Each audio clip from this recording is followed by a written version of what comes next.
Now, welcome again. Question number 31.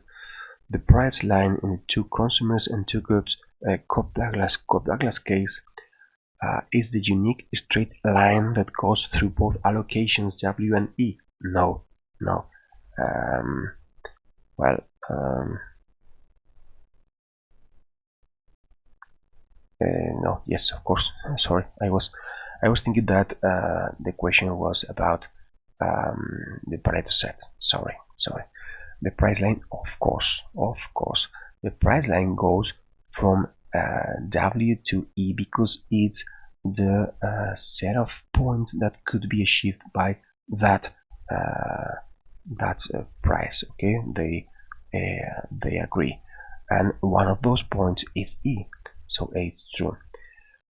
Goes from the southeast to the northeast of the Edgeworth box. No, of course not.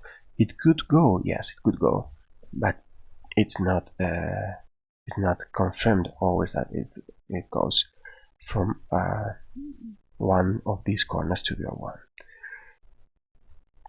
Is tangent to both the unique indifference curve of consumer A and the unique indifference curve of consumer B going through point E. Yes, that's correct.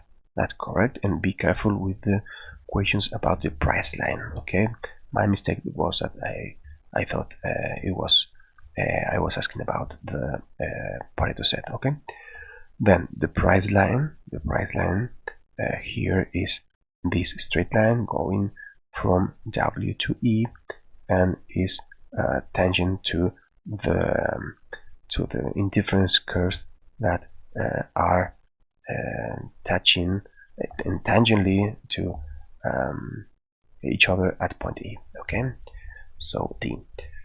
32nd. Considering the pure exchange, suppose when you look for the equilibrium price, you find that it is 3 if you fix the good Y's price as 1. Then, if you fixed the price of Y as 3, what would the equilibrium price of X be? Okay, if being the price of Y 1, the price of X is 3, that means that good X is 3 times more expensive than good Y. Okay, so as there is no money and that price ratio will remain valid, if suddenly for any reason good Y is set at 3, then as X is 3 times more expensive than Y, so price of X should be 9. Okay, I hope you understand it. 33rd. If the initial endowments of Borja and Gabriel for bread and cookies are 5.7 and 5.7 respectively, while the final equilibrium demands are 7.5 and 3.9, well, the equilibrium price ratio is 1. Okay, let's see. Borja has taken 2 units of X by giving 2 units of Y. Okay, so the price has been correctly 1. Yeah. If we can, we should confirm with Gabriel, with the other guy. Okay.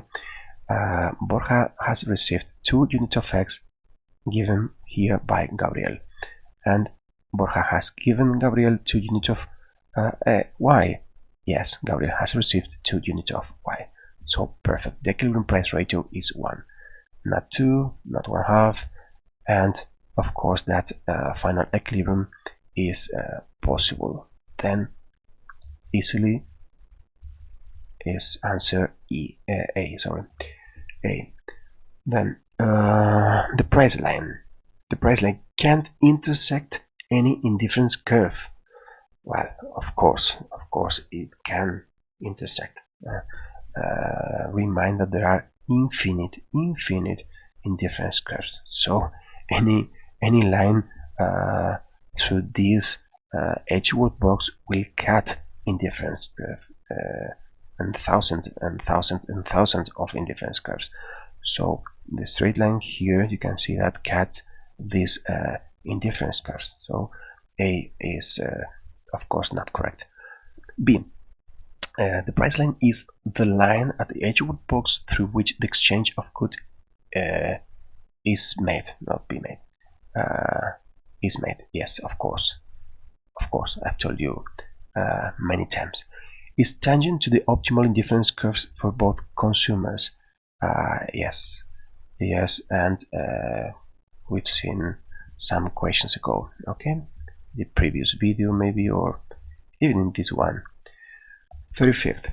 If the initial endowment of Andrea and Raul for orange juice and Coke are 8.6 and 8.7 respectively, while the final equilibrium demands are 7.5 and 9.8, well, let's see. Andrea has given 1 unit of X and has given 1 unit of Coke.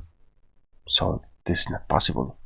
And this is not possible unless both are bad for Andrea. But we suppose that orange and Coke are not usually bad.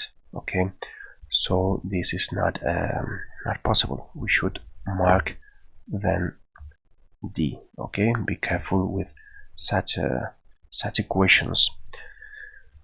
Well, 36th. In which of the following cases the walrus in equilibrium may be outside the Edgeworth box? In which of the following cases the walrus in equilibrium may be outside the Edgeworth box? I've explained you in class that this possibility we can find it when we have perfect substitute, perfect complement. Okay, here you have an Edgeworth box with very steep contracurve with a very steep price line here, yeah. And if W is set correctly at a certain point, we can find the intersection between the price line and the Pareto set outside the box. Okay, what happens in such cases? Okay, we won't talk about that in these curves, but you can see think about what happens here. Okay, I leave there, and maybe someday we can talk about more difficult cases and situations. Okay, now 37th. When two consumers meet and their initial endowments for two goods are identical, well, they both will consume the same amount of each good. No, why? Why? No, we don't know even the utility function, so no. The Pareto set will go from the northeast corner to the southwest corner in the Edgeworth box. No, another not valid sentence that says me nothing to do with this. Okay, when two consumers meet and the initial endowments for two goods are identical, it happens nothing special. So the price line will have a slope -1. No. Then none of the above. Okay, nothing special happens. Maybe the unique special thing or point is that the initial endowment that W is in the center of the Edgeworth box, but also that means nothing special. Okay. Then 38th, the utility functions of Daniela and Pablo over strawberries and bananas are respectively these ones. So Daniela has Cobb-Douglas utility function, and Pablo has perfect substitute. Okay, write down all Pareto efficient allocations. We have the Cobb-Douglas substitute case, so we need to equalize the MRRs. We equalize them, but we are lucky because the MRRs for Pablo is constant. Okay, it's constant. So if we write it properly, we would find this. Okay, because the MRRs for Daniela is 3 divided by s logarithm and divided by 2 times 1 divided by b. Okay, so this one, that is a. This is the Pareto set of Pareto efficient allocations or contrast curve. Now, let's suppose someone asks Daniela and Pablo from the previous exercise to set a price of two bananas. Be careful. What will be the equilibrium price of strawberries? Okay, we know that Pablo has perfect substitute 1 to 1, okay? 1 to 1, with MRRs equal to 1. So Pablo will set the price ratio and it will set equal to 1, okay? If the price ratio is equal to 1, that means that both goods will have the same price, that both goods will trade it 1 to 1. So if the price of bananas is set to 2, equal to 2, then strawberries will have the price also 2. Yeah? Okay. If the price ratio is 1 and the price of bananas is set equal to 2, then we need the price of strawberries to be 2, so the price ratio is still 1. Okay, well, let's try the last one. Assuming Daniela initially has 50 strawberries and 30 bananas, and Pablo also has 50 strawberries and 30 bananas, what's the competitive equilibrium allocation? Well, remind that Daniela has this utility function, the prices are 2, okay? Then for the formula we always use in the Cobb-Douglas case, A is 3 divided by the sum, 3 plus 2, times the budget. The budget is 50 units of strawberries at price 2 plus 30 units of bananas at price 2 divided by the price of strawberries is 2, equal to 48, and bananas 32.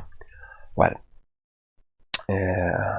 if you want to set here the price of 1, it's perfect, yeah?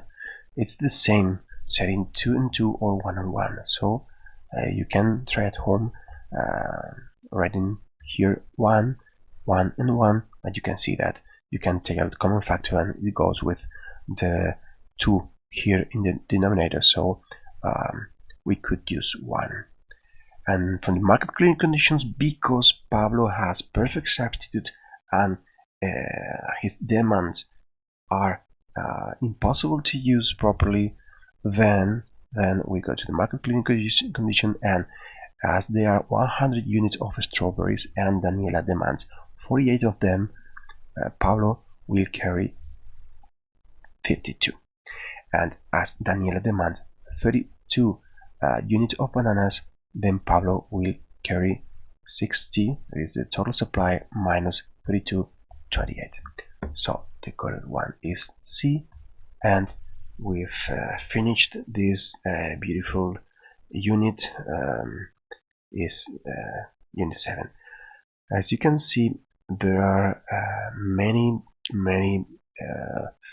curious, beautiful equations we can make in this unit, apart from the typical exercises of the Edgeworth box and price ratio and so on. So be careful with this unit.